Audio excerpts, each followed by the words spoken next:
En la Sierra Norte de Madrid, a más de 1200 metros de altitud, se esconde Bustarviejo. Un pueblo de granito, aire frío y cielos que cambian cada hora. Los inviernos son largos, el viento baja por la sierra, se mete entre las calles y dobla las esquinas. Parece un pueblo pequeño, apacible, de unos 3000 habitantes. Pero su historia es mucho más antigua. Su nombre proviene, dicen, del latín bostare, dehesa de bueyes. Otros creen que alude al fuego, bustum, tierra quemada. Viejo, porque siempre hubo un asentamiento antes, otro tiempo, otras manos. Los primeros rastros humanos aparecen en documentos del siglo XIII, cuando Bustarviejo ya compartía tierras con Canencia. Más tarde, en 1626, el pueblo logró su independencia de Segovia y desde entonces siguió su propio rumbo. Entre sus montañas, el ser humano siempre buscó recursos: ganadería, piedra, agua y también, durante un tiempo, plata y arsénico.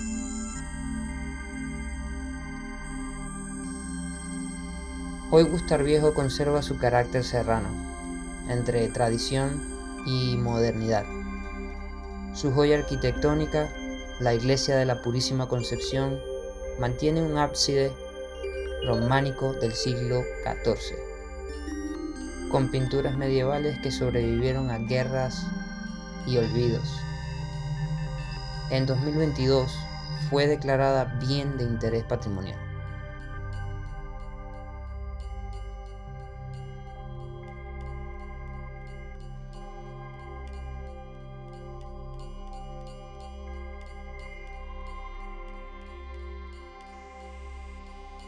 Y hay algo más: sus fuentes. Durante siglos, Los manantiales fueron punto de encuentro y símbolo de vida. El rumbo del agua acompañó a generaciones que se enfrentaban al frío y a la soledad de las montañas. Pero entre esas montañas no todo fue paz, ni piedra, ni agua. Hay un lugar que aún guarda las huellas de otro tipo de vida, una que muchos prefieren no mirar de frente.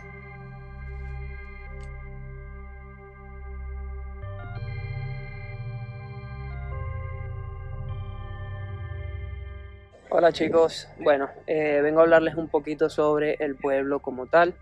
Quiero hablarles un poco sobre, bueno, no el ayuntamiento en específico, pero el pueblo, más o menos de a qué se dedicaba o cómo se originó el pueblo. Realmente Bustarviejo es del siglo XIV. Sin embargo, esto es un poco contradictorio porque la iglesia de Bustarviejo, esta que tengo justo a mi lado, data del siglo XIII. Así que puede que el pueblo como tal haya quizás ido y venido, pero en sí, de seguro, el pueblo data del siglo XIV. Ahorita mismo estamos en una altitud de 1222 metros. Hace frío, no se nota, pero yo tengo bastante frío, o sea, ahorita no estoy temblando porque estoy bajo el sol. Una de las cosas por las cuales existe este pueblo y a lo que se dedicaba era la explotación de las minas de cobre y arsénico. Y eso fue entre los siglos XVII y el siglo XX. Ahorita actualmente sí que hay algunas minas, pero no es para nada a lo que se dedicaba este pueblo como tal. Cabe destacar que el pueblo tiene mucha vida, es domingo y para ser un pueblo y lo pequeño que es, hay demasiada vida. El ayuntamiento es súper antiguo, ahorita no estoy seguro de la edad del ayuntamiento, pero como casi todo el pueblo es bastante antiguo. Ahora mismo, bueno, quiero enseñarles ahora la iglesia, como tal les decía, la iglesia es del siglo XIII. Es de estilo barroco, esas paredes que les ven son súper gruesas. El campanario todavía suena cada hora, cada que pasa una hora o media hora suena una campanada. Lo único malo es que no está abierto ahorita al público, solo está abierto durante horarios de misa. Me dijeron aquí que realmente no hay nadie que se dedique a mantener la iglesia como tal. Y bueno chicos, suficiente del pueblo, que es increíble, pero ahorita voy a ir a lo que vine. Vamos para allá. Entre las rocas corroídas, el viento silba nombres olvidados. La montaña, árida y vieja, parece respirar un secreto que nadie comprende.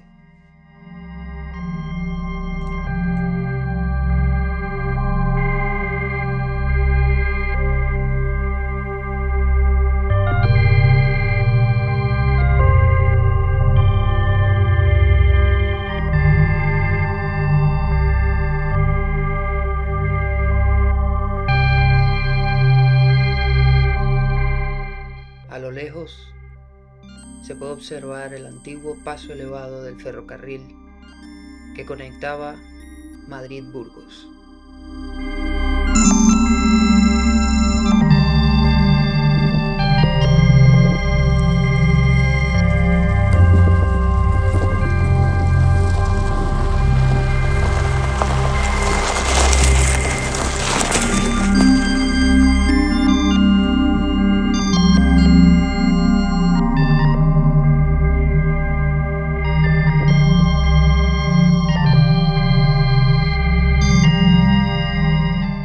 En este punto me empezaba a poner nervioso. La expedición se empezaba a poner un poco arriesgada, ya que desde las vistas satelitales no se veía ningún tipo de barrera. Sin embargo, decidí seguir adelante.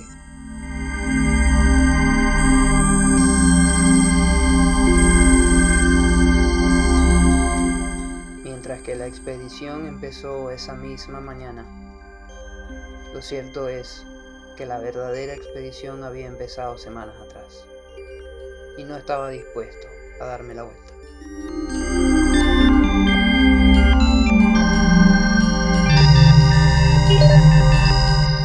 A las afueras del pueblo, oculto entre los cerros, hay una construcción que pocos visitan sin sentir algo en el estómago. El destacamento penal de Bustarviejo, conocido como el Barracón. Tras la Guerra Civil, España quedó sembrada de centros penitenciarios donde los presos trabajaban forzadamente bajo el sistema de redención de penas por trabajo. Era la manera del régimen franquista de convertir la condena política en mano de obra. En Bustarviejo, los presos se encargaron de levantar un tramo del ferrocarril Madrid-Burgos, una línea que debía unir la capital con el norte del país.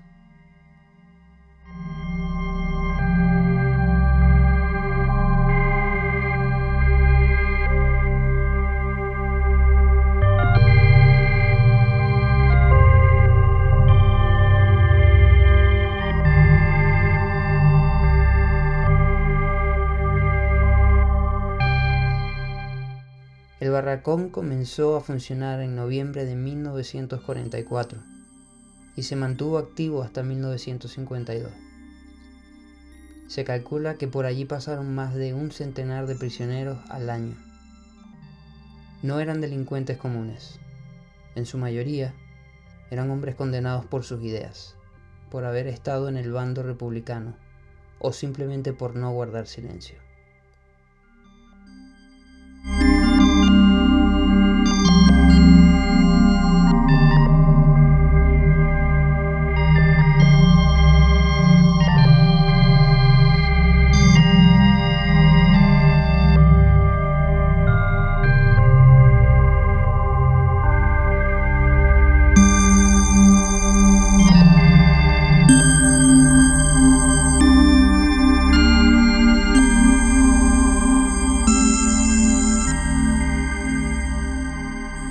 Las condiciones eran duras: el frío de la sierra, el hambre constante, el aislamiento.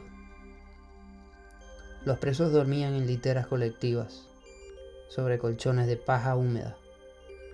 La comida era mínima, el agua escasa, el trabajo agotador. Cada día caminaban hasta las obras del ferrocarril, picando granito bajo la vigilancia de los guardias. El destacamento contaba con varios barracones, un patio central, cocina, enfermería y garitas de vigilancia. También con chozos de piedra en las laderas, donde vivían algunas familias de presos, mujeres y niños que, desde la distancia, compartían su destino.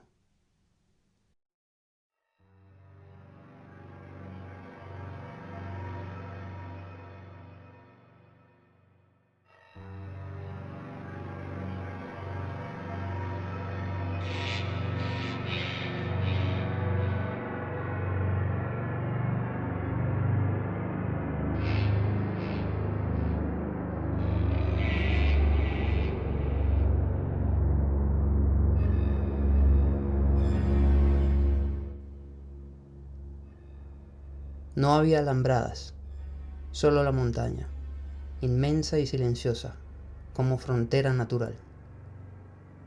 No hacía falta más, el aislamiento era la mejor prisión. En los documentos oficiales, el sistema se presentaba como un acto de reeducación y redención, pero en la práctica fue un mecanismo de castigo y humillación. Los presos trabajaban por las promesas de reducir su condena, pero cada día trabajado se le restaba 1 o 2 de pena. Pero la libertad, para la mayoría, era solo un espejismo.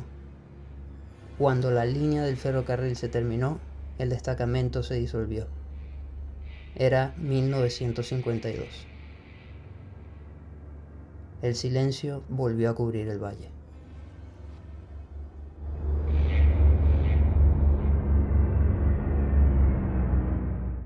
Caminar entre los restos del barracón es una experiencia difícil de describir.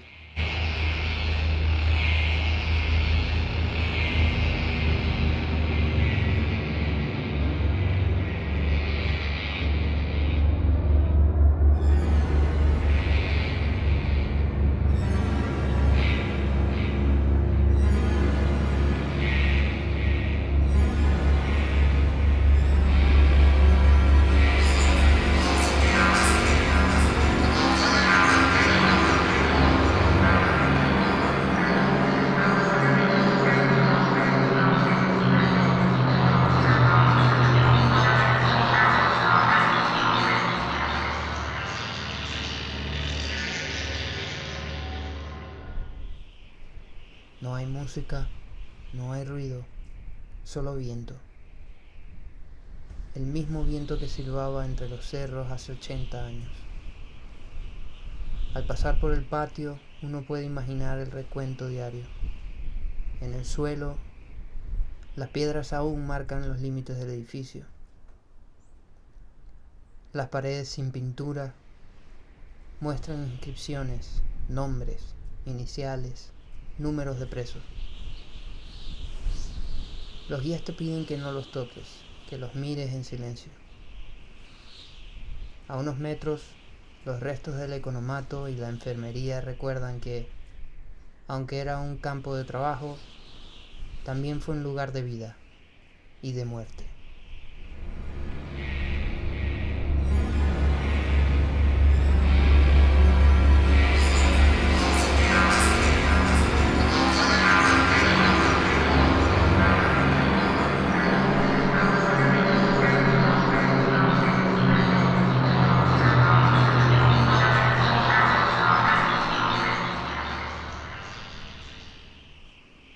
Desde allí, si alzas la vista, verás la vía del tren que los presos ayudaron a construir.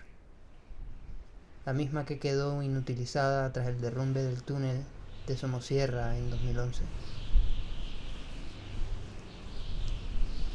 Esa línea, como el propio barracón, es ahora un vestigio del esfuerzo monómino de cientos de hombres. Y mientras caminas, te das cuenta de algo. El misterio no está en fantasmas ni en apariciones. Está en lo que el silencio contiene, en lo que no se dijo, en lo que no se quiso contar.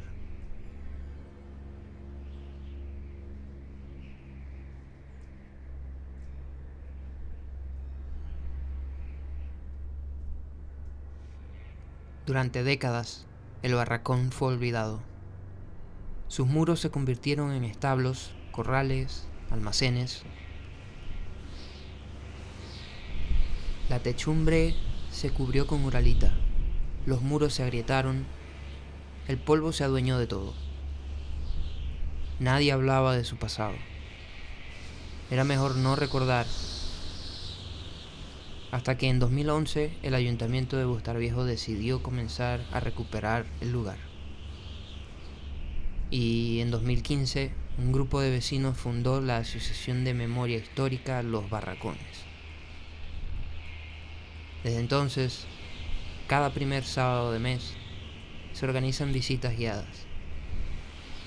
La gente recorre las ruinas, escucha las historias, observa los restos del penal. Y algo en ese recorrido les cambia. Hoy, los muros del barracón siguen en pie, pero frágiles. Las tormentas han derrumbado partes del techo. Los materiales tóxicos como la uralita amenazan con caer. Y las paredes se abren cada invierno un poco más. Repararlo cuesta más de 200.000 euros, una cantidad imposible para un pequeño municipio de montaña. Aún así, el trabajo continúa. Porque si algo enseña este lugar, es que la memoria no se hereda, se construye.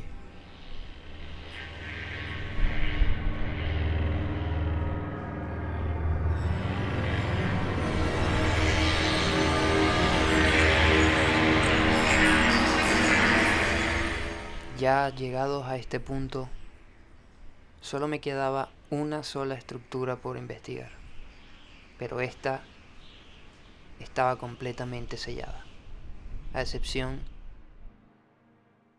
de este hoyo.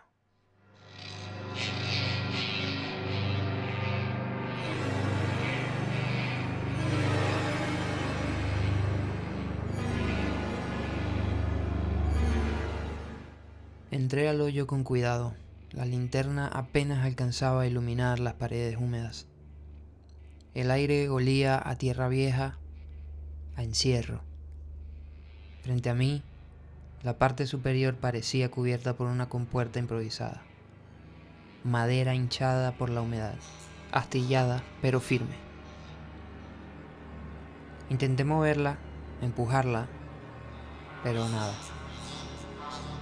Estaba bloqueada, sellada desde el otro lado. Pero la curiosidad me quemaba el estómago. Sentía esa mezcla de miedo y fascinación que solo provocan los lugares que no quieren ser descubiertos. Cada sombra parecía esconder algo, cada silencio, una respiración contenida. Me quedé un largo rato allí, inmóvil, observando esa compuerta como si esperara que hablara. Sabía que algo había detrás, algo que el tiempo había decidido guardar. Sin embargo, cuanto más lo pensaba, más sentía que tal vez no era yo quien había encontrado el lugar, sino el lugar el que me había encontrado a mí. Por seguridad, decidí salir del hoyo. No era el momento de forzar lo que el sitio aún no quería mostrar. Pero al final del video, dejé algo más. Imágenes del interior. Aunque no son mías. Me las compartió un compañero que logró entrar hace años. Lo que vio adentro sigue siendo un misterio. A veces pienso que hay lugares que no se abren con fuerza, sino con silencio. Y este quizás aún no ha decidido hablar.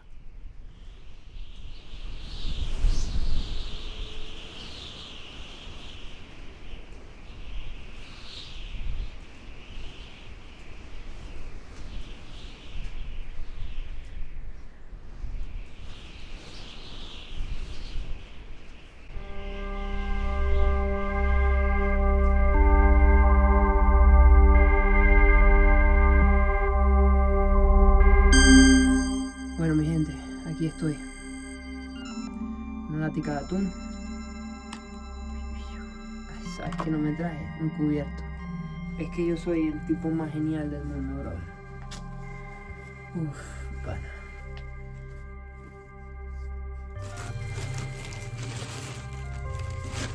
Qué genial soy. Bueno, tengo mi atuncito. Tengo mi pancito. Bueno, chicos, por ahí acaba de pasar gente. Mientras yo venía llegando, metiéndome aquí, por un segundo me dio miedo. Porque pensé que podrían entrar al recinto. Quizás ellos son cuidadores o qué sé yo. Y no sé si se nota que estuve allí. Pero se fueron caminando, creo que por allá arriba. De repente suena el viento, como bajando de toda ahí la montaña.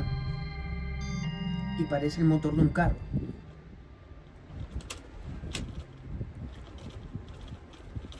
Wow, esto está temblando.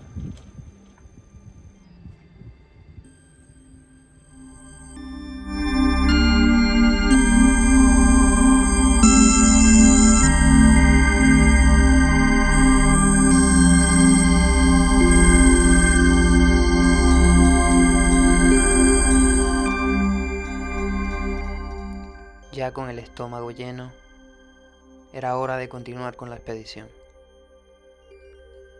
En este punto me encuentro en rumbo hacia el viaducto, que fue construido por los mismos presos en el penal.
relatos que más destaca sobre el penal de Bustarviejo es el de Antonio Sin, hijo de preso político. Su padre fue condenado tras la guerra civil, acusado de adhesión a la rebelión por el cacique de su pueblo y sentenciado a muerte, pena que luego se conmutó por 30 años de cárcel. Cuando Antonio tenía 5 años, su madre lo llevó, en verano y en Navidad, hasta Bustarviejo para verlo desde un cerro cercano donde se divisaba el patio del destacamento. En esos encuentros saludaban con señas. Esa era la única cercanía que podían tener. Antonio vivió con su madre en una chabola de apenas 2 por 2 metros, junto con otras familias de presos cerca del penal. Aquel espacio era escaso, invierno frío, verano abrasador, sin comodidades reales. Su padre entró en el sistema de redención de penas por trabajo, lo que le permitió trabajar en los destacamentos ligados al ferrocarril de Madrid-Burgos para restarle días a su condena. Con el tiempo, el padre fue liberado, pero la liberación no borró las cicatrices. La precariedad económica continuó, la exclusión social también. Antonio recuerda que después de la salida del penal, su familia salió con una mano adelante y la otra detrás. Compraron lo mínimo, vivieron de lo que podían encontrar, de la solidaridad de los vecinos. Antonio creció con el silencio de su padre, con las preguntas que nunca se formularon, con las historias susurradas. No era un hombre que contara fácilmente lo que pasó, quizá por orgullo, quizá por dolor.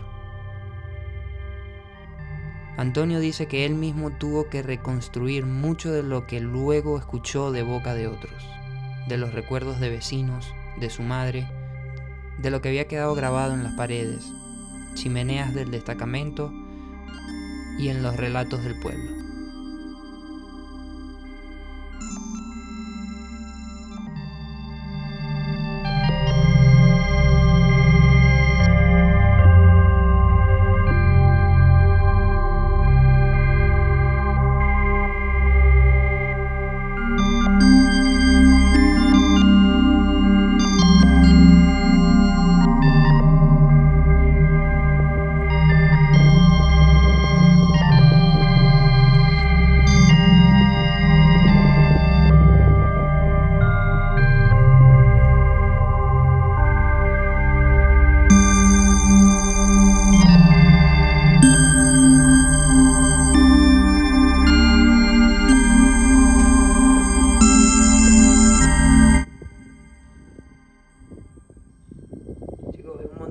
Caminando de aquel lado, así que bueno.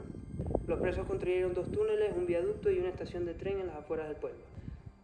La obra fue dirigida por el Ministerio de Obras Públicas y ejecutada por empresas privadas como Hermanos Nicolás Gómez, que se beneficiaron del sistema de redención de penas por el trabajo, lo que les decía más temprano, utilizando mano de obra en condiciones de semi-esclavitud. Alojaba una media de 100 presos políticos, aunque llegó a albergar hasta 250 internos, vigilados por la policía armada y funcionarios de prisiones. El sistema penal franquista buscaba la utilidad económica y humillación ideológica y la expiación moral, equilibrando el delito con el pecado.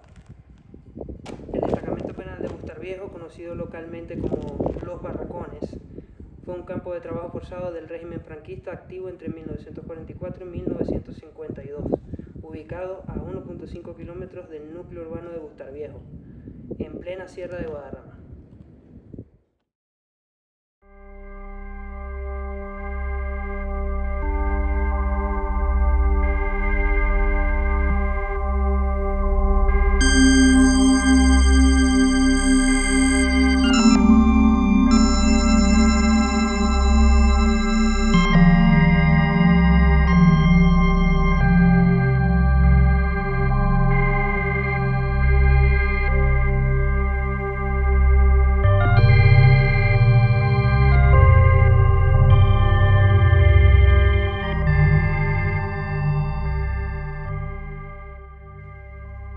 Ya me tengo que ir. No logré mi objetivo de filmar durante la noche. El frío llegó antes que la oscuridad. La temperatura cayó de golpe y en cuestión de minutos el aire empezó a doler al respirarlo. Las manos ya no respondían del todo bien.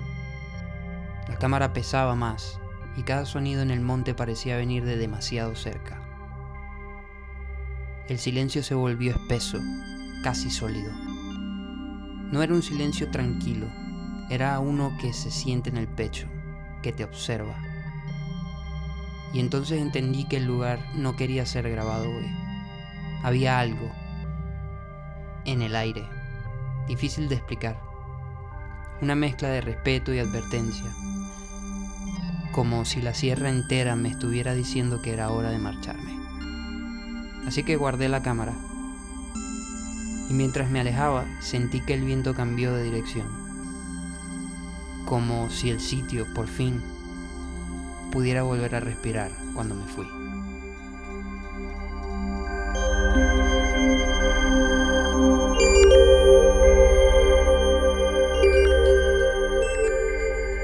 El barracón de Bustarviejo no es un museo, no es una ruina cualquiera, es un testimonio de lo que ocurre cuando la memoria se arrincona, cuando el olvido parece más cómodo que el recuerdo. Caminar por él es mirar de frente un pasado que incomoda, y al hacerlo nos obliga a preguntarnos, ¿qué quedará de nosotros cuando nadie recuerde nuestros nombres? El silencio del barracón no está vacío. Está lleno de ecos, de pasos que fueron, de voces que aún resisten entre las piedras. Por eso, si alguna vez visitas Bustarviejo, hazlo con respeto. Mira las montañas, siente el viento y recuerda, cada piedra que ves, cada muro que aún se mantiene en pie, fue levantado por manos que solo querían una cosa: libertad.